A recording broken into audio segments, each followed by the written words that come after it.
Now, we want to clarify that when we're talking about truth, okay, truth is always there in front of you. In fact, the tree is a tree. We can make an artifice of that tree and paint a painting of it, but we know it's not really the tree. And if you want to compare the legal system, that's really what it is. It's an artifice of what is real. And so they try to mirror it so that there's a jurisdiction to control basically a chaotic amount of crazy mass populations of people who don't have any understanding or comprehension of who they are. They're so far away from believing in a creator and a God who started it all off that they're willing to believe in things as stupid as Darwinism and evolution.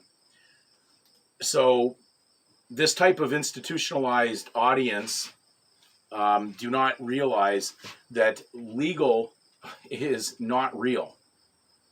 It has nothing to do with reality. It just mirrors what seems to be in reality, and then it tags it with a term that's legal. So when we're talking about non-legal citizen, okay, because I have to put that word legal in there because they'll always say non-citizen in their law books that are pertaining to their legal rules and regulations. So non-legal citizen is the only way we can describe it. So every time we say something in the world that you're existing in that deals with money, deals with anything to do with positive law, man's law, you're dealing with legal. Therefore, when they're talking about a citizen or a non-citizen, it's basically legal pertaining to. So non-legal citizen or legal citizen. So in the UN handbook, or in the UN basically code of declaration into human rights and the things they use in that direction, they will refer to non-citizen with a definition, and then, of course, a non-legal citizen.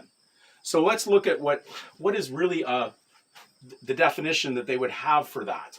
So when I pulled it up out of the UN site, who is a non-citizen? It says, at first it dealt with citizen. It says a citizen is a member of a state to whom he or she owes allegiance and is entitled to its protection.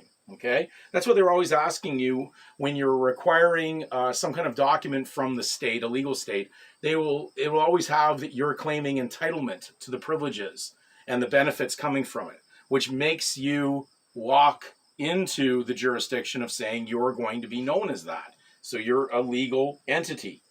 A non-citizen is someone who is not a member of a state, we'll make that a legal state, nor owes allegiance to the legal state he or she currently resides in. Okay, so we're going to go to the UN, what they define as a non-citizen, any individual who is not a national of a state in which he or she is present.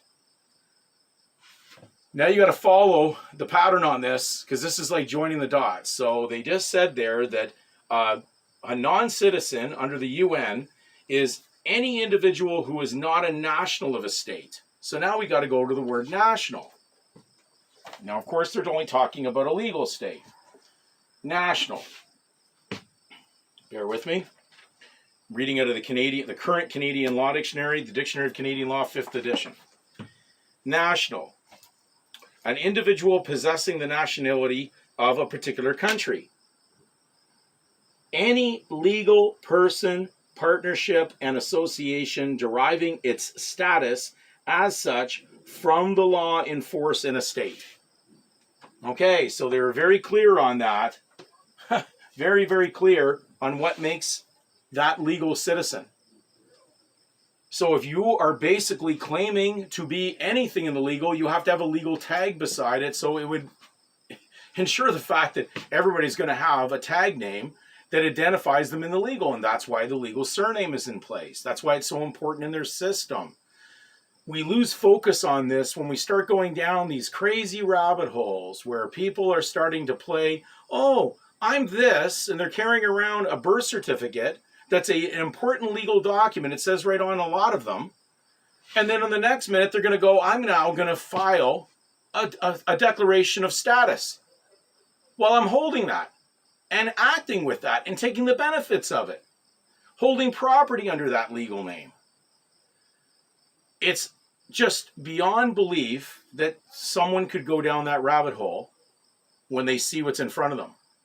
That would be like a man who's armed with 2 pistols claiming he's unarmed. He's walking up to you, he's got two pistols in his holster, and he's claiming he's an unarmed man. And that's the way the society that you're surrounded with deems you to be when you're carrying legal status title.